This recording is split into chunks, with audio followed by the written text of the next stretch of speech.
জুলাই যোদ্ধাকে হেনস্থার ঘটনার জেরে বৈষম্য বিরোধী শিক্ষার্থী ও পরিবহন শ্রমিকদের মধ্যে উত্তেজনার ঘটনায় ঢাকা নেত্রকোনা রুটে বাস চলাচল বন্ধ।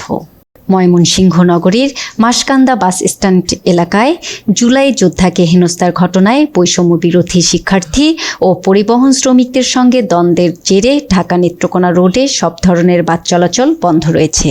দূরপাল্লার যাত্রীরা এতে করে ভোগান্তিতে পড়েছেন। নেত্রকোনা আন্তজেলা বাস টার্মিনাল থেকে ছেড়ে যাচ্ছে না কোনো বাস পরিবহন। এতে অফিসগামী থেকে শুরু করে বিভিন্ন গন্তব্যের উদ্দেশ্যে রওনা হওয়া যাত্রীরা বাস টার্মিনালে এসে পড়েছেন চরম বিপাকে। শ্রমিক নেতৃবৃন্দের নির্দেশে রবিবার সকাল থেকে ঢাকা ময়মনসিংহ রোডে চলা ময়মনসিংহ বিভাগ সহ নেত্রকোনা, শেরপুর, জামালপুর ও কিশোরগঞ্জের সব দূরপাল্লার বাস চলাচল বন্ধ রয়েছে বলে পরিবহন শ্রমিকরা জানিয়েছেন। এদিকে গন্তব্যের উদ্দেশ্যে যেতে না পারায় বিপাকে পড়া যাত্রীরা বলেন, আলোচনার মাধ্যমে দ্রুত এই সমস্যার সমাধান করা হোক। প্রীতিলতা সরকার, রিপোর্টার্স 24, ঢাকা।